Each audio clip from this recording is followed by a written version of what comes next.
ছেলের পড়ালেখার জন্য বিদেশ গিয়ে স্ত্রীকে 5 বছর থেকে দেখতে আসেননি, আর স্ত্রী অন্য কোথাও জেনায় মেতে উঠেছে। আর এমন উদাহরণ পাওয়া যায়, স্ত্রী জানাই মেতে উঠেছে, ধরা পড়েছে, স্বামী বলছে 3টা বাচ্চা আছে, এখন কিভাবে ছাড়ি, আমারও ভুল ছিল, 6 বছর আসিনি বিদেশ থেকে, ঢাকা শহরে আমি 2 মাসে একবার আসি, কি করবো এখন, যা হয়েছে হয়েছে, আগামীতে করবে না, তালাক দিতে তো সবাই বলছে, মেনে নিতে হচ্ছে। পরিস্থিতি এই পর্যায়ে পৌঁছেছে অপরাধের। স্ত্রী বলছে ছুটি নিয়ে বারবার কেন আসো, অভাবের সংসার, 2 মাস পর একবার আসবা, ঢাকা থেকে এখানে চাঁপাইনবাবগঞ্জ আসতে ভাড়া লাগে 1500 টাকা আসা যাওয়া। এরপর আসার সময় মা আছে, বাপ আছে, মিষ্টি আনো, জিলাপি আনো, আরো 1000 টাকা নষ্ট। আসার পরে বন্ধু বান্ধব নিয়ে আড্ডা দাও দোকানে, 2 মাস পরে এসেছো, আরো 1000 টাকা নষ্ট, 2 মাস পরে একবার আসবা। স্ত্রী কিন্তু, আমি এটা বলছি না যে এই স্ত্রী অপকর্ম করতেছে, স্ত্রী ভালো ধৈর্য ধরতেছে, কিন্তু স্বামী ওখানে গার্মেন্টসের মেয়ের সাথে সম্পর্ক করে ফেলেছে। স্বামী ঢাকা শহর গার্মেন্টসের মেয়ের সাথে, গার্মেন্টস লোক, গার্মেন্টস আমি ছোট করে দেখতেছি না, ওর কাজ করে, ওদের কাজ মূলত আমি বলছি যে ওখানে বেশি মহিলা কর্মী কাজ করে। কেমন? আচ্ছা গার্মেন্টস বাদ, আমি কোনো ব্যবসা বাণিজ্যকে আমি ছোট করে দেখতে চাই না, কারণ ব্যবসা বাণিজ্যের কখনো দোষ হয় না, দোষ মানুষের হয়। বুঝতে পারছেন? আমার কথা হচ্ছে যে স্বামী ওখানে অন্য কোনো মহিলা নিয়ে মেতে উঠেছে, 2 জনে এক রুমে থাকে ভাড়া কমানোর জন্য, ভাড়া নাকি কম হবে। হ্যাঁ, ওর খুব মজা, বলে যে ভাড়াও কম, রান্না বান্না করা লাগে না। বুঝতে পারিনি? মহিলা এখানে বলছে যে তুমি আসলে কেন, তুমি এসো না গো, 2 মাস পরে পরে এসো, 1 মাসে আসলে 2500 টাকা খরচ হয় তোমার, বাচ্চা কাচ্চা আছে, ওর মাছ লাগবে খাওয়াতে, ওর 2 দিন পরে 1 পিস যদি মাছ না পায় কি মানুষ? ঘরে 4 রুমের মধ্যে 1 রুমে যদি বক্স খাট না থাকে কি মানুষ? 3 রুমের মধ্যে যদি 3 রুমে ফ্যান না থাকে কি মানুষ? মেহমান আসলে কোথায় শুতে দেবে? ঘরে যদি তোষক না থাকে, আলমারি না থাকে কি মানুষ? মানুষ এখন আলমারি তোষক ছাড়া নাকি মানুষ না, মানুষ এখন টিভি ফ্রিজ ছাড়া নাকি মানুষ না, মানুষ এখন বক্স খাট, বড় বড় মোটা নরম বিছানা যেখানে মানুষ শোবে, এটা ছাড়া নাকি মানুষ না। মানুষ এখন নাকি মেহমান আসলে 5 তরকারি দিয়ে ভাত না দিলে মানুষ না। মানুষ বড় আজীব ভাবে মানুষকে পরিবর্তন করে নিয়েছে। মানুষ রক্তে মাংস পড়া মানুষ, মানুষ আল্লাহর ইবাদত করবে, রাসূল সাল্লাল্লাহু আলাইহি ওয়াসাল্লামের ইতাআত করে, মানুষ অপরাধকে অপরাধ বলবে, ন্যায়কে ন্যায় বলবে, ন্যায়ের দিকে ঝুঁকবে, অপরাধ থেকে দূরে যাবে, এটা হয়ে মানুষ মানুষ হবে না। এখন আলমারি না থাকলে মানুষ না, টিভি না থাকলে মানুষ না, বিয়েতে গায়ে হলুদ না হলে মানুষ না, বিয়েতে 500 লোক না খাওয়ালে মানুষ না। এটা কি মানুষ? এটা কি জীবন? এটা কি জীবনের আওতায় পড়ে? তো এই জন্য বলেছি চাঁপাইনবাবগঞ্জের মানুষ বা এই জামশেদ মজুমদার, যারা এই 2022 সালে এখনো বেঁচে আছে এই পৃথিবীতে, এরা সর্বপ্রথম লোক নয় যারা ঐশ্বর্যের পেছনে পড়ে নিজের জীবন, নিজের ঈমান আমাল ধ্বংস করে শুধু দুনিয়াকে প্রাধান্য দিচ্ছে। এরা 2022 সালের মানুষ না, এটা পৃথিবী সূচনার লগ্ন থেকে মানুষ যাক দেখেন, দুধ খাওয়া হালাল, কোনো মানুষ তো দুধ নিয়ে কম্পিটিশন করে না, মদ নিয়ে কম্পিটিশন করে। মানুষের প্রবলেম হচ্ছে মানুষ আল্লাহকে মানবে না। নিজেকে বুঝাইতে পারি একজন আল্লাহকে স্বীকার করলো না, তার হারাম আর হালাল কি, নিজেকে বুঝাইতে সক্ষম হই। একটা মেয়ে মহিলা, সে আল্লাহকে স্বীকার করলো না, জান্নাত জাহান্নাম বিশ্বাস করে না, তার পর্দা কি আবার? কিন্তু একজন বলছে যে সে আল্লাহর বান্দা, বলছে যে সে আল্লাহর নবী সাল্লাল্লাহু আলাইহি ওয়াসাল্লামের উম্মত, বলছে যে আমার জান্নাতে যেতে হবে, বলছে যে আমি জাহান্নামকে ভয় পাই, তারপর সে পর্দা করে। তখন নিজেকে কি দিয়ে বুঝানো যে পুরুষ? বলছে যে সবই ঠিক আছে হুজুর, আপনি যা বলেছেন সবই ঠিক আছে, কি করব বলেন? হ্যাঁ, সবই ঠিক আছে, কিন্তু আমাদের দেশটা এখন কি হয়ে গেছে, কি সবই ঠিক আছে কার জন্য? মেনে নিছে, মানে আপনি বলবেন যে নামাজ পড়ো, সবই ঠিক আছে, কিন্তু পড়বে না, পড়বে না। ওর ভালো লাগে আল্লাহ যা কিছু নিষেধ করেছে। ওয়াল্লাহি যদি হাদিস কোরআনে অন্তত 10টা যদি হাদিস, আমি দেখেন এটা আমার নিজস্ব কথা, এটা আমার আন্দাজের কথা, এটা কোনো হাদিস কোরআন কথা, আমার মনে হয় আর কি মাঝে মধ্যে যদি কোথাও 10টা হাদিস পাওয়া যায়, যদি গু খাওয়া হারাম, সবাই গু খাওয়া শুরু করবে। কারণ ওদের দরকার হচ্ছে আল্লাহ কি অপছন্দ করে তারা করবে। মানুষ এত নিচে নেমে গেছে না, আমি নিজেকে বাদ দিচ্ছি না, আল্লাহ আমাকে ক্ষমা করুন, আপনাদেরকে ক্ষমা করুন। আমি জামশেদ মজুমদার এখানে কথা বলছি, আমি নিজেকে সব কথা বলছি, আমি নিজে তো দেখি সব হারাম আমার ভালো লাগে। মানে যদি বিয়ে হারাম হতো সবাই বিয়ে করতে চাইতো, জিনা করতে চাইতো না। পরিস্থিতি এমন দিকে চলে গেছে, কেউ হারাম হারামের কোনো পরোয়া করে না, খালি খুঁজে বের করে কোন জিনিস আল্লাহ হারাম করছে ওইটা করো, খালি খুঁজে বের করে। একটা একটা বিবাহ হালালের মধ্যে 10টা হারাম ঢুকাইছে, 20টা হারাম ঢুকাইছে একটা বিবাহ হালাল জিনিসের মধ্যে। একটা নামাজের ভিতরে কতগুলো বিদআত ঢুকাইছে মানুষ, কতগুলো শিরক ঢুকাইছে। মানে হারামকে তো ঝাপটি দিয়ে যে ধরে ধরে হালালকে ওদিকে ডাইভার্ট করে মানুষ।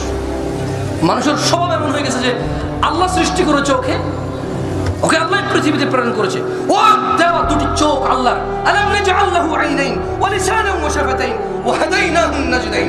আল্লাহ বলছে আমি কি তোমাকে দুটি চোখ দেই নাই? তোমাকে কি আমি জিহ্বা ও ঠোঁট দেই নাই? তোমাকে কি দেখাইনি দুইটা পথ, হিদায়াতের একটা, গুমরাহির একটা?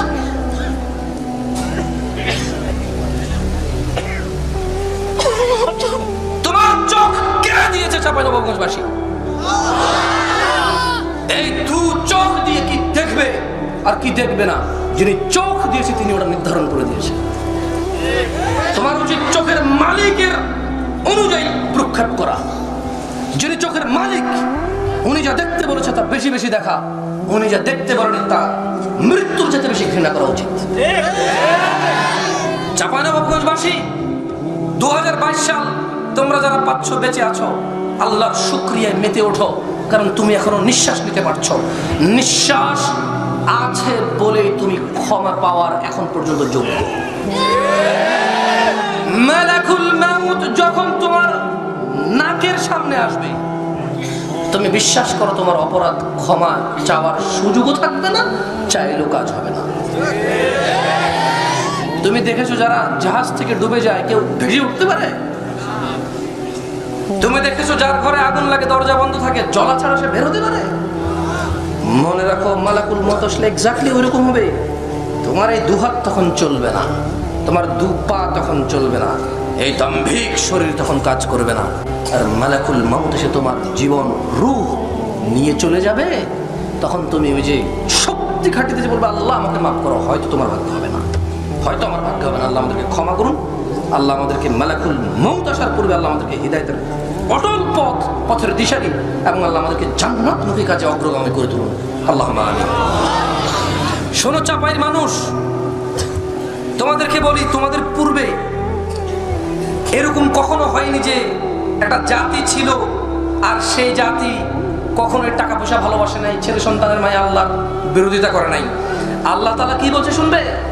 ও সুদখোর ঘুষখোররা, ও হারামখোর খাবারে ভেজাল দানকারীরা, ও তোমরা যারা চোর ডাকাত রয়েছো, তোমাদের রবের কথার দিকে মনোযোগ দাও, তোমাদের রবের কথার দিকে মনোযোগ দাও। যদি তুমি আল্লাহর কোরআনের দিকে মনোযোগ দাও, তুমি আস্থা রাখো, তোমার হৃদয়কে তিনি সুন্দর করে দেবে, তোমার হৃদয়কে তিনি পরিষ্কার করে দেবে। তোমার আজকের ভালো লাগার কাজ তোমার খারাপ লেগে উঠবে ইনশাআল্লাহ। তোমার আজকের হারাম ভালো লাগা কাজগুলো তোমার ঘৃণায় পরিণত হবে ইনশাআল্লাহ। তিনি সক্ষম, ওনার হাতে হৃদয়, তিনি এগুলো নাড়ে চাড়ে। তুমি ওনার কাছে হিদায়াত কামনা করো। আল্লাহ তাআলা বলেন আলহাকুমুত তাকাসুর, অধিক পৃথিবীর সুখ স্বাচ্ছন্দ্য লাভের আশায় তোমাদেরকে কি করছে? গাফিল করে রেখেছে, বিমুখ করে রেখেছে, হাত্তা যুরতুমুল মাকাবির, কবরে যাওয়া পর্যন্ত। চাপাই মানুষ কি কবরে যাওয়া পর্যন্ত গাফিল থাকবে? ও চাপাই মহিলা ও পুরুষরা, ও চাপাই ধনী ও দরিদ্ররা, ও চাপাই সুস্থ অসুস্থরা, ও চাপাই জ্ঞানী ও অল্প জ্ঞানীরা, ও চাপাই ভালো মনের মানুষ এবং খারাপ মনের মানুষরা, তোমরা কি কবরে যাওয়া পর্যন্ত সম্পদের পিছনে করে জীবনকে গাফিল রাখবা? সিদ্ধান্ত তোমাদের। রব বলে দিয়েছে কাল্লা, নো নেভার, এটা কখনো নয়। সাউফা তা'লামুন, একেবারে ঠিক না যে মানুষ গাফিল থাকবে কবরে যাওয়া পর্যন্ত।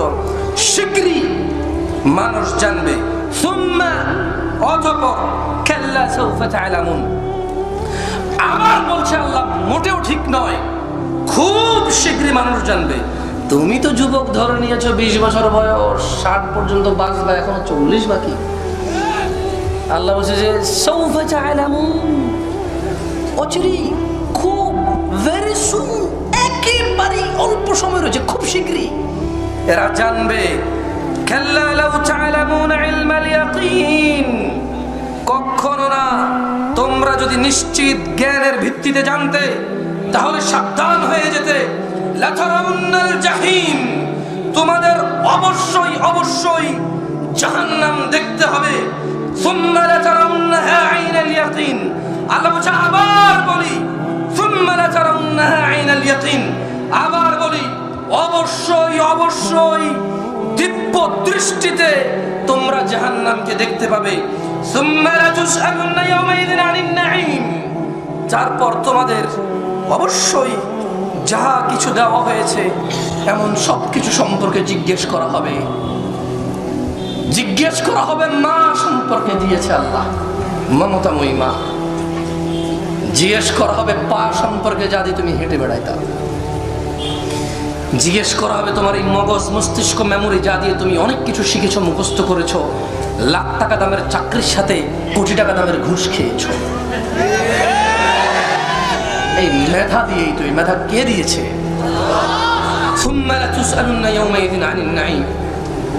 অতঃপর প্রত্যেকটা নিয়ামত সম্পর্কে আল্লাহ জিজ্ঞেস করবে। আল্লাহ আমাদেরকে ক্ষমা করবে। ওয়াল্লাহি ওই ব্যক্তি ধ্বংস যাকে আল্লাহ জিজ্ঞেস করে ফেলেছে কিছু। ওই ব্যক্তির উপায় নাই যাকে আল্লাহ নিয়ামত সম্পর্কে জিজ্ঞেস করে ফেলবে। আল্লাহর কাছে সবসময় আশ্রয় চাওয়া উচিত জাহান্নামের, সবসময় আল্লাহর কাছে আশ্রয় চাওয়া উচিত জাহান্নামের। কারণ ওই ব্যক্তির উপায় নেই যাকে আল্লাহ জিজ্ঞেস করবে। আর তিনি সুবহানাহু ওয়া তাআলা বলেছে, ইয়াউমা লা ইয়ানফাউ মালুন ওয়ালা বানুন, যেদিন ধন সম্পদ সন্তান সন্ততি কোনো কাজে আসবে না, ইল্লা মান আতাল্লাহা বিকলবিন সালিম, সেদিন উপকৃত হবে সেই হৃদয়, যে হৃদয় আল্লাহর কাছে বিশুদ্ধ একটা অন্তর নিয়ে আসবে। ওয়া উযলিফাতিল জান্নাতু লিল মুত্তাকিন, আর মুত্তাকি আল্লাহ ভীরুদের জন্য জান্নাতকে কাছাকাছি করা হবে। ওয়া বুররিজাতিল জাহিমু লিল গাওয়িন, এবং পথ ভ্রষ্টদের জন্য জাহান্নামকে উন্মোচিত করা হবে। ওয়া কিলা লাহুম, আল্লাহ তাআলা বলবেন, আইনা মা কুনতুম তা'বুদুন, কোথায় তারা যাদের তোমরা পৃথিবীতে ইবাদত করতে? কোথায় তোমার সিনেমার নায়ক যেমন প্যান্ট পরেছে এমন পরেছো? কোথায় তোমার খেলোয়াড় যেমন ওর পতাকা তেমন পতাকা, যেমন ওর স্যুট তেমন তোমার স্যুট, যেমন ওর জুতা তেমন তোমার জুতা, যেমন ওর চুল তেমন তোমার চুল, যেমন ওর জামা তেমন তোমার জামা, যেমন ও কিক করে বলকে তুমি ঘুরে এসে কিক করো ওর মতো করে, চেষ্টা করো। হয় নাই? আরেকটু হলে জাস্ট লাইক নেইমার, একটু হলে দোস্ত কার্ডটাকে বুঝছো কোনটা? আর ওইটা আর কি, ওই যে হ্যাঁ তৃতীয় বিশ্বকাপে যেটা দিয়েছিল ওইটাই, এটা তো দোস্ত পুরোপুরি হয় না, ওই তো চেষ্টা করছি, অল্প লেগে হয় না। وقيل لهم أين ما كنتم تعبدون, কোথায় ও যার তুমি ইবাদত করতে পৃথিবীতে, যার তুমি অনুসরণ করতে? ও পয়সা আল্লাহ হয়েছে যে কোনো মূল্য, তোমাকে পয়সা আল্লাহ হতে হবে। ও গিয়ে আল্লাহর ঘর ব্যতীত কোথাও সিজদা দিয়ে দিয়েছে, তোমাকেই দিতে হবে। ও তোমাকে বলে দিয়েছে এটা ইসলাম, এটা ইসলাম হয়ে গেছে। ও তোমাকে বলে দিয়েছে এটা সুন্নত, এটা সুন্নত হয়ে গেছে, এর কোনো প্রমাণ লাগবে না, এখন দলিল লাগবে না। তাদেরকে বলা হবে আইনা মা কুনতুম তা'বুদুন, কোথায় তোমরা যাদের ইবাদত করতে তারা কোথায়? মিন দুনিল্লাহ, আল্লাহর পরিবর্তে। হাল ইয়ানসুরুনাকুম আও ইয়ানতাসিরুন, তারা কি তোমাদেরকে সাহায্য করতে পারে অথবা তারা কি আত্মরক্ষা করতে সক্ষম? বলেন তো, আল্লাহ ছাড়া কেউ কি সাহায্যকারী আছে? কেউ কি আত্মরক্ষা করতে সক্ষম? আল্লাহ তো প্রশ্ন করছে যে কোথায় যার তুমি ইবাদত করেছো পৃথিবীতে, সে কোথায়? আল্লাহর পরিবর্তে যাকে তুমি ফলো করেছো তারা কোথায়? তারা কি আজকে সক্ষম তোমাকে হেল্প করতে? আল্লাহর পরিবর্তে কেউ কি তোমাকে সক্ষম হেল্প করতে? শোনো চাপাইয়ের মানুষ, কোরআন কারীম পড়ো, তোমাদের জীবন বদলে যাবে। এই পুরো পৃথিবীর তাদের জীবন বদলেছে যারা কোরআনুল কারীমকে হৃদয় দিয়ে পড়েছে এবং হৃদয় দিয়ে বোঝার চেষ্টা করেছে। সূরাতুল আদিয়া নাম শুনেছেন? ওয়াল আদিয়াতি যাবহা, এই সূরার একটা আয়াত আছে, এই সূরাটা আমার মনে হয় আলহামদুলিল্লাহ অধিকাংশ মানুষ মুখস্থ, রাইট? দেখেন আমি তারপর একটু পড়ে শোনাই আপনাকে। আল্লাহ কি বলছেন? ইন্নাল ইনসানা লিরাব্বিহি লাকানুদ। এই যে আপনি সিগারেট খান, মদ খান, নামাজ পড়েন না, গাঁজা খান, বউ মারেন, ছেলে সন্তানের যত্ন নেন না, মায়ের অধিকারের পরোয়া করেন না, স্ত্রীর অধিকারের পরোয়া করেন না, বাবার অধিকার পরোয়া করেন না, ভাইয়ের অধিকার পরোয়া করেন না। এখানে গান বাজনা লাগায় ভূমিকম্প নিয়ে চলে আসতেন পৃথিবীতে। এখানে আপনি মদ গাঁজার এক আসর বসাইছেন। দোকান মানে টেলিভিশন না চললে দোকান হবে না, সিগারেট না বিক্রি করলে দোকানদারি হবে না। এই যে নানা কিছু আপনি করতেছেন, আপনি হতাশ, মানে ওহো আমার তো কিছুই নাই। অমুকের ছেলে বিল্ডিং করেছে, তমুকের ছেলে বিদেশ চলে গেছে, তমুকের ছেলে আম বাগান কিনে ফেলেছে, অমুকের ছেলে 5 বিঘা জমি নিয়েছে, অমুকের ছেলে ঢাকা প্লট কিনেছে, তমুকের ছেলে চাপাই সদরের দোকান কিনে ফেলেছে, তমুকের ছেলে রাজশাহী সদরে যায় 3 তলা বাড়ি কিনে ফেলেছে, 4 তলা প্লট কিনে ফেলেছে। এই যে হতাশা কাজ করে, বলেন তো আপনার একটা চোখ যদি চলে যায়, আল্লাহ আমাদেরকে হেফাজত করুক, আল্লাহুম্মা আমিন। আরেকটা চোখ এখন লাগায় মানুষ, বলেন তো যেটা এখন আছে সেটার মতো হবে? পুরো পৃথিবীর বিনিময়ে এটা বানাতে পারবে এরকম? এটা রিপ্লেস করা আরেকজন সরকারি লাগাই দিচ্ছে। যারা লাগায় সেই বোঝে তার আগেরটা কেমন ছিল, পরেরটা কেমন। আল্লাহ আমাদেরকে আশ্রয় দিক, আল্লাহ আমাদের সুস্থতা নিরাপত্তা দান করুন। তিনি নিরাপত্তা দান করুন। তিনি যদি আমাদের এই দুর্বল শরীরকে যদি নিরাপত্তা না দেয়, আমাদেরকে কে নিরাপত্তা দেবে? আমরা কত দুর্বল, অথচ আমরা অহংকারী। আমরা আগুনে পড়ে পুড়ে যাই, পানিতে পড়ে ডুবে যাই, গাছ থেকে পড়ে, ছাদ থেকে পড়ে ভেঙে যাই। আমরা ট্রাক, বাস, সিএনজি, হুন্ডার নিচে পড়ে পিষে যাই, একদম পিষে যাই। আমরা একদম চ্যাপ্টা হয়ে যাই, আমরা একদম গলে দুমড়ে মুচড়ে যাই। আমরা উষ্টা খেয়ে আঙুল ভেঙে ফেলি, উষ্টা খেয়ে নখ তুলে ফেলি, আমরা ঘুষি খেয়ে দাঁত ভেঙে ফেলি। আমরা এই ছোট বেতের বাড়ি দিলে 3 লাখ দিয়ে উঠি, জলে আমাদের পিঠ। এত দুর্বল এই শরীরের যদি আল্লাহ নিরাপত্তা না দেখিয়ে দেবে, এত দুর্বল এই শরীরের নিরাপত্তা কে দেবে? এত দুর্বল এই জিনিসটাকে তিনি 2 পায়ে দাঁড় করায় রাখছেন। হ্যাঁ, ভাবা যায়? এটা আগুনে পড়লে পুড়ে যায়, পানিতে পড়লে ডুবে যায়, ছাদ থেকে পড়লে তো ভেঙেই যায়, উষ্টা খেয়ে ভেঙে যায়। এই দুর্বল অবকাঠামো তিনি কত সবল করে 60-70 বছর পর্যন্ত নিরাপদ রাখে। কখনো ভেবে দেখেছেন? কখনো ভেবে দেখেছেন এই নিয়ামত আপনাকে আল্লাহ দিয়েছে, আর আমি আর আপনি? আল্লাহ তাআলা আমার আর আপনার ব্যাপারে বলছে, ইন্নাল ইনসানা লিরাব্বিহি লাকানুত। নিশ্চয় মানুষ তার রবের প্রতি বড়ই অকৃতজ্ঞ। নিশ্চয়ই মানুষ তার রবের প্রতি বড়ই অকৃতজ্ঞ। ওয়া ইন্নাহু আলা যালিকা লাশাহীদ।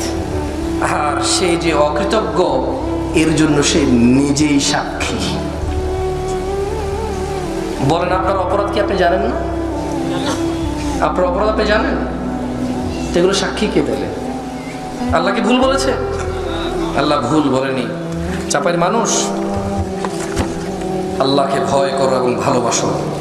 আল্লাহর ভালোবাসা এবং ভয় তোমাকে চিরস্থায়ী সুখের ব্যবস্থা করে দেবে।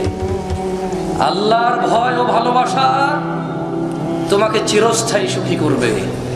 আল্লাহ দ্রোহিতা ও আল্লাহর প্রতি অমনোযোগী হওয়া তোমাকে চিরস্থায়ী জাহান্নামী করে দিতে পারে।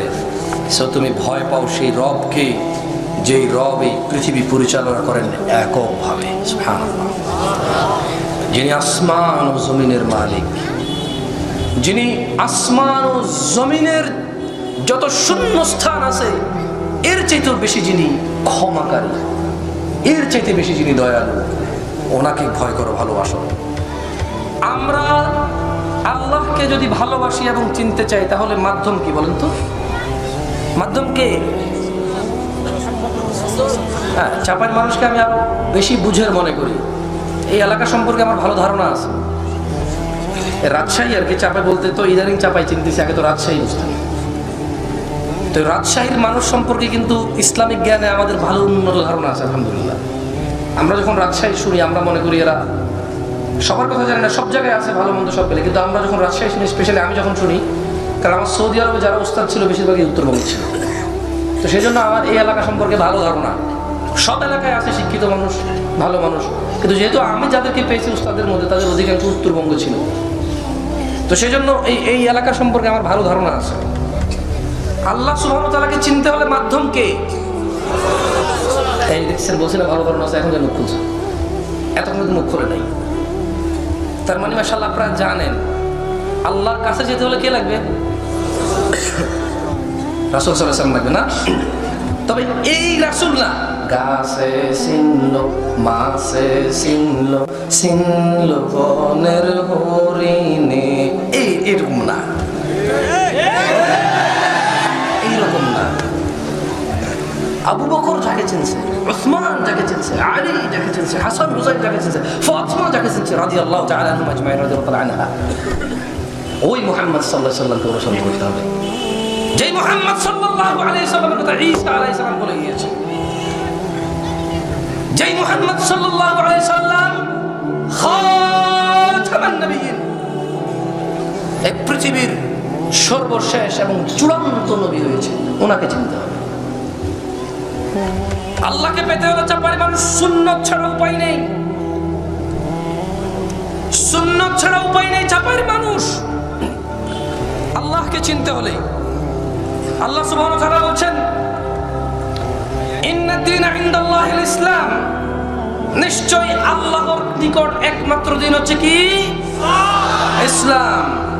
ওয়া মাখতালাফাল্লাযীনা উতুল কিতাবা ইল্লা মিন বা'দি মা জাআহুমুল ইলম বাগিয়ান বাইনাহুম, আর যাদেরকে কিতাব দেওয়া হয়েছিল তারা কেবল পরস্পর বিদ্বেষ বশত কি করেছিল? তাদের নিকট জ্ঞান আসার পর মতনৈক্য 2 রকম 3 রকম মত করেছিল। আল্লাহ বলছে ওয়া ইয়াকফুর বিআয়াতিল্লাহ, আর যে আল্লাহর আয়াতের সঙ্গে কুফরি করবে, অস্বীকার করবে, অস্বীকৃতি দেবে, একমত হবে না, ফাইন্নাল্লাহা সারিউল হিসাব, আল্লাহ খুব দ্রুত হিসাব গ্রহণকারী, খুব দ্রুত হিসাব গ্রহণকারী, দেরি করবে না আল্লাহ। শোনো চাপাইয়ের মানুষ, মহিলা ও পুরুষ, মান ইউতি'র রাসূল ফাকাদ আতা আল্লাহ, যে আল্লাহর রাসূল সাল্লাল্লাহু আলাইহি সাল্লামের ইতাআত করলো, অনুসরণ করলো, সে আল্লাহর ইবাদত করলো। সুবহানাল্লাহ। একটা উদাহরণ দেব, কেমন উদাহরণ দেব? মানে যে ব্যক্তি ডান হাতে খেলো, এটা রাসূল সাল্লাল্লাহু আলাইহি সাল্লাম বলে গিয়েছে সুন্নত, সে নাকি আল্লাহর ইবাদত করলো। সুবহানাল্লাহ। যে লোক ডান পাশ হয়ে শুইল, সে আল্লাহর ইবাদত করলো, মুহাম্মদ সাল্লাল্লাহু আলাইহি সাল্লাম বলে গিয়েছে আমাদেরকে। যে লোক আল্লাহুম্মা বিইসমিকা আমুদু ওয়া আহইয়া বলে শুইল, সে আল্লাহর ইবাদত করলো। যে লোক ডান পা দিয়ে মসজিদে ঢুকলো, বাম পা দিয়ে বের হলো, সে আল্লাহর ইবাদত করলো। যে বলল আসসালামু আলাইকুম ওয়া রাহমাতুল্লাহ, সে আল্লাহর ইবাদত করলো। যে বলল ওয়া আলাইকুম আসসালাম ওয়া রাহমাতুল্লাহ, সে আল্লাহর ইবাদত করলো। যে টয়লেটে বাম পা দিয়ে ঢুকলো, ডান পা দিয়ে বের হলো, সে আল্লাহর ইবাদত করলো। যে এভাবে হ্যান্ডশেক করলো, আত্মীয় স্বজনের খোঁজ করলো, হ্যাঁ আসসালামু আলাইকুম মামুর বেটা, ভালো আছো, এই কথা বললে নাকি আল্লাহর ইবাদত হয়েছে, কারণ আত্মীয়তার খোঁজ খবর নিয়েছে। কি নিছে? এইখানে হেঁটে এসে, এখানে কত মুরব্বীরা আছে, আমার মতো 28-30 বছর এক যুবক এসে কথা বলবে, আসলে মূলত ইবাদত কেন? কারণ আমার কথা শুনছে তাই না, আল্লাহর কথা শুনছে তাই ইবাদত। রাসূল সাল্লাল্লাহু আলাইহি সাল্লামের কথা শুনতেছে তাই কি ইবাদত? এই যে এখানে আপনারা আদব করে চুপ করে বসে আছেন, কারণ আপনারা কাউকে মেহমানদারি করতে, এখন এটা কিন্তু মেহমানদারি করতেছেন আপনারা আমার। এই যে মাশাআল্লাহ এতগুলো মানুষ বসার জায়গা নাই, দাঁড়াই আছে, আলহামদুলিল্লাহ, আল্লাহ সবাইকে নেকি দান করুন, আল্লাহ সবাইকে এখান থেকে যে কল্যাণ আছে তা দান করুন। তো এই যে আপনারা নীরবতা অবলম্বন করতেছেন, আমি ভালো মেহমানদারি পাচ্ছি। আমার না আলহামদুলিল্লাহ ভদ্র মানুষ, গিয়েছি কোনো হট্টগোল করেনি, আধা ঘন্টা 1 ঘন্টা ওয়াজ করেছি, চলে এসেছি, মাশাআল্লাহ ভালো মানুষ, এটা উত্তম মেহমানদারি। সবাই নাকি ইবাদত করেন আপনারা, সুবহানাল্লাহ। আল্লাহ তাআলা সাক্ষী দিচ্ছে, মান ইউতি'র রাসূল, যে রাসূলের আনুগত্য করলো, ফাকাদ আতা আল্লাহ, সে আল্লাহর ইবাদত করলো। ওয়া মান তাওয়াল্লা, আর যদি কেউ মুহাম্মদ সাল্লাল্লাহু আলাইহি ওয়াসাল্লামের সুন্নাত থেকে মুখ ফিরে নিল, ফামা আরসালনাকা আলাইহিম হাফিযা, নিশ্চয়ই ও মুহাম্মদ সাল্লাল্লাহু আলাইহি ওয়াসাল্লাম আপনাকে কারো কাছে তত্ত্বাবধায়ক হিসেবে পাঠাইনি, আল্লাহ বলছে। তার মানে হাদিস একটা আমি পালন করতেছি, আপনি এটা শোনেন নাই, আপনার বাপে শোনে নাই, দাদা শোনে নাই, তাই বলে আপনি এটা মানবেন না। আল্লাহ সুবহানাহু ওয়া তাআলা বলছে ওয়া মান তাওয়াল্লা, যে মুহাম্মদ সাল্লাল্লাহু আলাইহি ওয়াসাল্লামের হাদিস থেকে মুখ ফিরিয়ে নিল, তার জন্য মুহাম্মদ সাল্লাল্লাহু আলাইহি ওয়াসাল্লাম তত্ত্বাবধায়ক নন, ওর হিসাব কার কাছে? আল্লাহর কাছে। আমি বললাম যে এটা বিদআত, আমি বললাম এটা শিরক, একটু যাচাই বাছাই করলেন না যে আসলে এটা কি ইউতি'র রাসূলের মধ্যে আছে, অথবা রাসূলের মধ্যে আছে, আল্লাহ নবীর অনুগত্যের মধ্যে পড়ে, এটা নেকির মধ্যে পড়ে, দ্বীনে ইসলামের শরীয়তের মধ্যে পড়ে কিনা যাচাই করলেন না। বলেন 300 বছর থেকে চলে, বাপে করেছে, দাদাই করেছে, আমরা কোনো অসুবিধা নেই। এগুলো করা যাবে না আমার ভাইয়েরা। দেখুন, আমাকে এখনো ওই ভাইরাসে পাই নাই যে ভাইরাসে এসে নিজেকে আলাদা করে বাকি সবাইকে খারাপ বলা। আমি বলি চরমনাই, আট্টসি, ফুরফুরা, মাইজভান্ডারি সবাই আমার ওয়াজ শুনতে আসে, আলহামদুলিল্লাহ। আর এই জন্য আমি সবসময় সীমার ভিতরে থেকে কথা বলি। আমার ভাই, তোমাকে আমি মুসলিম মনে করি।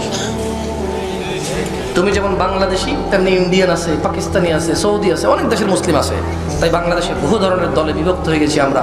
তবে আমি বলে রাখি, চাপাইয়ের মানুষ, দ্বীনের ক্ষেত্রে এক হও, সুন্নাহকে আঁকড়ে ধরো, শিরক ও বিদআত থেকে মুক্ত হও। তুমি যে আমাল করতেছ তা মুহাম্মদ সাল্লাল্লাহু আলাইহি সাল্লাম থেকে কিনা শুধু তা যাচাই করে নাও।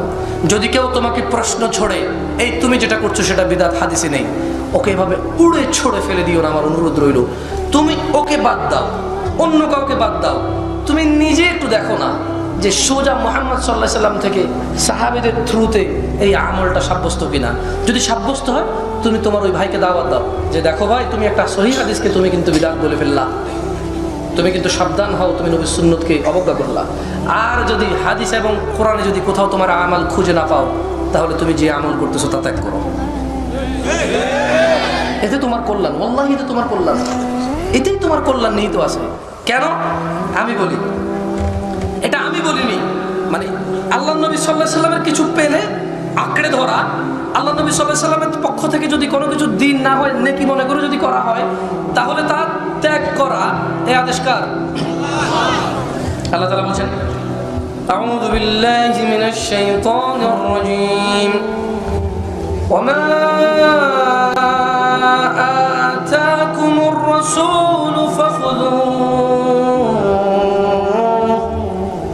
ওয়া মা নাহাকুম আনহু ফান্তাহু। আর মুহাম্মদ সাল্লাল্লাহু আলাইহি সাল্লাম তোমাদেরকে যা কিছু দিয়েছে তোমরা তা গ্রহণ করো, তিনি যা কিছু তোমাদেরকে দেয়নি তা তোমরা বর্জন করো। এখন প্রশ্ন হলো, জামশেদ ভাই, আমরা যে আমল করি এই আমল করা যাবে না, হাদিসে নিষেধ কোথায়? এটা প্রশ্ন থাকে কিনা? কি আপনাদের মনে প্রশ্ন থাকে না? ধরেন একজন লোকের নামাজের মধ্যে সে 3টা সিজদা দিল এক রাকাতে। এখন আপনি বললেন যে ভাই সিজদা 3টা দিলে তোমার নামাজ হয় নাই।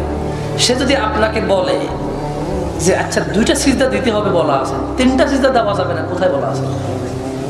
এই প্রশ্নের জবাব আপনি কি দিবেন তাকে? বলেন। না না, বীর উত্তম, বীর পুরুষ সাজার দরকার নাই, সিম্পলি বলতে হবে যে এই ভাই কি বলতেছো তুমি? এটা ইসলামে যত কিছুর আদেশ নাই সব কিছু নিষেধ।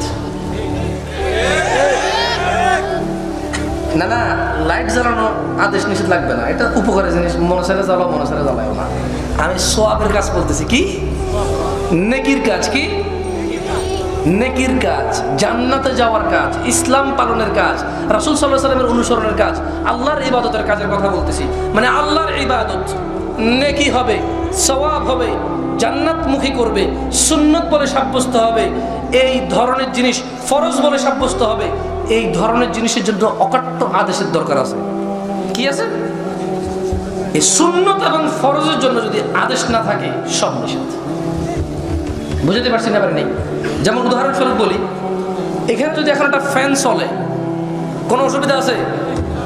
কোনো অসুবিধা আছে? যদি কেউ বলে যে এটা যদি জোরে বাড়াই দেয় 10 নেকি হবে, তখন আদেশের প্রয়োজন আছে যে এই আদেশটা আছে কিনা যে জোরে ঘুরে 10 নেকি হয়। বুঝতে পারি নাই মনে হয়? এই যে লাইট জ্বলতেছে, কোনো সমস্যা আছে? যদি কেউ বলে যে ত্রিভুজ করিয়া লাইট লাগাইয়া প্রথমে মধ্যবর্তী লাইটটিকে অন করিয়া 10 মিনিট রাখিবার পরে ডান পাশের লাইটকে অন করিয়া বন্ধ করিয়া, বাম পাশের লাইটকে অন করিয়া বন্ধ করিয়া, বাম এবং ডানকে দুইটাকে একসাথে জ্বালাইয়া দিলে 20 নেকি হয়। এইটা তাইলে সে দিন বানাইছে। কি বানাইছে? এই ক্ষেত্রে আদেশ আছে কিনা দেখতে হবে, যেটা আল্লাহ নবী সাল্লাল্লাহু আলাইহি ওয়াসাল্লামের আদেশ কিনা। আমি কি বুঝতে পারছি? মানে মাফলার দেওয়ার আদেশ লাগবে না, শীত লাগতেছে কান টুপি পরার আদেশ লাগবে না, কারণ এটা ধর্মের ভিতরে পড়ে না। মানে এটা জায়েজ আছে, আমার এটা শীত লাগতেছে আমি কান টুপি দেবো, সমস্যা কোথায়? কেউ মাফলার দেবে, কেউ তোয়াল্লা দেবে, কেউ কান টুপি দেবে, কেউ চাদর দেবে, এটা যার যার। মোট কথা হলো ঠান্ডা লাগতেছে, শরীর বাঁচাবে, কাপড় চোপড়, এই তো। ওখানে তো আর আমি বলতেছি যে যদি বলেন যে এই এভাবে করলে সওয়াব হয়, এভাবে করলে নেকি হয়, তখন কিসের প্রয়োজন? কিসের প্রয়োজন? চাপের মানুষ কি বুঝতে পারছে বিদআত কি সুন্নাত কি? মানে সিম্পল কথা, দিন ইসলাম হচ্ছে আদেশ। দিন ইসলাম হচ্ছে কি? কার পক্ষ থেকে এবং কার? ওয়ামা ইয়ানতিকু আনিল হাওয়া ইন হুয়া ইল্লা ওয়াহয়ুন ইউহা। আর মুহাম্মদ সাল্লাল্লাহু আলাইহি ওয়াসাল্লাম প্রবৃত্তির শিকারের কথা বলে না, যা আল্লাহ ওহী নাযিল করে তাই তিনি বলেন। তাহলে দিন কার কথা? আল্লাহর পরে পৃথিবীর জমিনে মানুষের মধ্যে কার কথা এই দিন? মুস্তাফা সাল্লাল্লাহু আলাইহি ওয়াসাল্লামের কথা। যদি কেউ কোনো কিছুকে দিন বলে সাব্যস্ত করতে চায়, তাহলে তাকে প্রমাণ করতে হবে আদেশ কার পক্ষ থেকে এবং কার পক্ষ থেকে। এই আদেশ যদি আল্লাহর না হয়, এই আদেশ যদি মুহাম্মদ সাল্লাল্লাহু আলাইহি ওয়াসাল্লামের নাম হয়, আদেশ যদি মুহাম্মদ সাল্লাল্লাহু আলাইহি ওয়াসাল্লামের না হয়, যত কিছু তুমি সওয়াবের জন্য করতেছো আমার ভাই সব বিদআত। ঠিক। তবে এর মধ্যে পর্যায়ক্রমে শিরকের আওতায় কিছু কিছু পড়ে। সন্তান দাতার মালিক কে? সুস্থ করে কে? সম্পদের মালিক কে করে? রিজিক কার কাছে? জীবন কার কাছে? সুখ কার কাছে? তৃপ্তি কার কাছে? সবসময় কে দেখে? সবসময় কে রক্ষা করে? বৃষ্টি কে বর্ষণ করে? জমিন উর্বর কে করে? আল্লাহ। এইসব ক্ষেত্রে যদি অন্য কাউকে মনে করা হয় তাহলে আমার ভাই তুমি ঘৃণা করিও না আমার কথা। ওয়াল্লাহি আমি গুনতে পারবো না তোমার কি কি বিদআত করো। তুমি নামাজের ভিতরে কয়টা ঢুকাইছো, রোজার ভিতরে কয়টা ঢুকাইছো, হাঁটতে চলতে কয়টা ঢুকাইছো, জিকিরের ভিতরে কয়টা ঢুকাইছো, আমি গুনতে পারবো না। গুনাহ আমার কাজ না, তোমার সাথে পক্ষ বিপক্ষ করা আমার কাজ না। আল্লাহ সুবহানাহু ওয়া তাআলা আমাকে বলেছে, আমার রাসূলকে আল্লাহ সুবহানাহু ওয়া তাআলা বলেছে, আউযু বিল্লাহি মিনাশ শাইতানির রাজিম, ফাযাক্কির ইন্নামা আনতা মুযাক্কির। ও মুহাম্মদ সাল্লাল্লাহু আলাইহি ওয়াসাল্লাম উপদেশ দিন, আপনি একজন উপদেশদাতা। লাস্তা আলাইহিম বিমুসাইতির, আপনি এদের কর্ম নিয়ন্ত্রক নন। আপনি এদের কি নন? ইল্লা মান তাওয়াল্লা ওয়া কাফার। মুহাম্মদ সাল্লাল্লাহু আলাইহি ওয়াসাল্লামের উপদেশ পেয়ে যে মুখ ফিরিয়ে নেবে, ফায়ুআযিবুহু আল্লাহুল আযাবাল আকবার, আল্লাহ তাকে কঠোর দণ্ডে দণ্ডিত করবে। তাই মুহাম্মদ সাল্লাল্লাহু আলাইহি ওয়াসাল্লামের উম্মত হিসেবে আমি মনে করি আমি একজন উপদেষ্টা। কারো হিসাবকারী আমি নই, কারো চৌকিদার আমি নই, কারো কম্পিটিটর আমি নই, কারো প্রতিযোগী প্রতিদ্বন্দ্বী আমি মনে করি না নিজেকে। আমি এখানে এসে দিন প্রচার করতে, নসিহত করতে, যার খুশি মানবে, যার খুশি মানবে না। যেমনটা আমার রব্বে কারীম কুরআনুল কারীমে বলেছে, ইন্না হাযিহি তাযকিরা, নিশ্চয়ই ইসলামে কোরআনে সুন্নাত এগুলো হচ্ছে আল্লাহর পক্ষ থেকে উপদেশ। ফামান শাআ আত্তাখাযা ইলা রাব্বিহি সাবিলা, তোমাদের মধ্যে যার খুশি সে ইসলাম গ্রহণ করবে, আল্লাহর ন্যায় নীতি গ্রহণ করবে, যার খুশি গ্রহণ করবে না জাহান্নামে জ্বলবে। স্বাধীনতা আল্লাহ দিয়েছে, সো আমি তোমার প্রতিদ্বন্দ্বী হতে চাই না। আমার ভাই, তোমার মসজিদ, তোমার মাদ্রাসা, তোমার আমাল, তোমার দিনদারিতা আল্লাহর জন্য, তুমি আর আল্লাহ, মধ্যখানে কেউ হিসাবকারী নেই। তবে আমি তোমাকে অনুরোধ করি, ওয়ামা আতাকুমুর রাসূল, যা রাসূল সাল্লাল্লাহু আলাইহি ওয়াসাল্লাম দিয়েছে শুধু তাই ইসলাম। ওয়ামা নাহাকুম আন, যা তিনি আদেশ করেননি, নিষেধ করেছেন, সেগুলো বর্জনীয়। শোনো আমার ভাই, ওয়াত্তাকুল্লাহ, আল্লাহকে ভয় এবং ভালোবাসো, আল্লাহর তাকওয়া অবলম্বন করো। ইন্নাল্লাহা শাদীদুল ইকাব, কারণ আল্লাহ সুবহানাহু ওয়া তাআলা শাস্তি দেওয়ার সময় তিনি অনেক অনেক কঠোর। শোনো আমার চাপায়ের ভাইরা, আন আব্দুল্লাহ ইবনে মাসউদ রাদিয়াল্লাহু আনহু قال قال رسول الله صلى الله عليه وسلم, আল্লাহ নবী সাল্লাল্লাহু আলাইহি ওয়াসাল্লাম বলেছে, ইন্নাহু লাইসা শাইউন ইউকাররিবুকুম ইলাল জান্নাহ ইল্লা ক্বাদ আমারতুকুম বিহ, নিশ্চয়ই এমন সকল কিছুই যা তোমাদেরকে জান্নাতের কাছাকাছি করে নিয়ে যাবে, তার প্রত্যেকটির ব্যাপারে মুহাম্মদ সাল্লাল্লাহু আলাইহি ওয়াসাল্লাম বলেছেন, তিনি সব কিছুর আদেশ দিয়ে গেছে, কোনো কিছুই বাদ দেয়নি। তোমরা কি বিলিভ করো না এই কথা? আমার কথা কি বুঝে জানেন? বুঝেন? আব্দুল্লাহ ইবনে মাসউদ রাদিয়াল্লাহু তাআলা আনহু থেকে বর্ণিত, তিনি বলছেন যে, ইন্নাহু লাইসা শাইউন ইউকাররিবুকুম ইলাল জান্নাতি ইল্লা ক্বাদ আমারতুকুম বিহি, নিশ্চয়ই এমন সকল কিছু যা তোমাদেরকে জান্নাতের নিকটবর্তী করে, এমন প্রত্যেকটির ব্যাপারে তোমাদের নির্দেশ দেওয়া ছাড়া ছেড়ে দেয়নি। অর্থাৎ আল্লাহ নবী সাল্লাল্লাহু আলাইহি ওয়াসাল্লাম প্রত্যেক ওই বিষয় যা আমাদেরকে জান্নাতি করবে আদেশ দিয়ে গেছে। তাহলে এবার পাওয়া গেলে তো যে জিনিসের আদেশ নেই সেই জিনিস বিধাত পাওয়া গেছে কিনা? ওয়ালাইসা শাইউন ইউকাররিবুকুম ইলান নার ইল্লা ক্বাদ নাহাইতুকুম আন, এবং এমন সকল কিছু যা তোমাদের জাহান্নামের কাছাকাছি নিয়ে যাবে তার প্রত্যেকটি বিষয় থেকেই আল্লাহ নবী সাল্লাল্লাহু আলাইহি ওয়াসাল্লাম সাবধান করা ছেড়ে দেয়নি। অর্থাৎ তিনি সাল্লাল্লাহু আলাইহি ওয়াসাল্লাম সকল ভ্রষ্ট ভ্রান্ত বিদআত নব আবিষ্কৃত যত কিছু ইসলামের নামে চালু হবে প্রত্যেকটা বিষয় থেকে সাবধান করে গেছে। কিভাবে? ওই যে তিনি বলে দিয়েছে যা আমি আদেশ করিনি তা সব নিষেধ। ইসলামের ক্ষেত্রে আল্লাহ নবী যা আদেশ করেনি সব কি নিষেধ। শোনো আমার ভাইয়েরা, আমি আমার বক্তব্য দীর্ঘায়িত করব না। আমি কখনোই এরকম বিশ্বাস করি না তোমাদেরকে 3 ঘন্টা ওয়াজ করলে তোমরা খুব বেশি উপকৃত হবে। আমি সবসময় এরকম বিশ্বাস করি এখান থেকে যদি কেউ একটা হাদিস একটা আয়াতের উপরে আমল করার চেষ্টা করে ওর জীবন বদলে যাবে ইনশাআল্লাহ।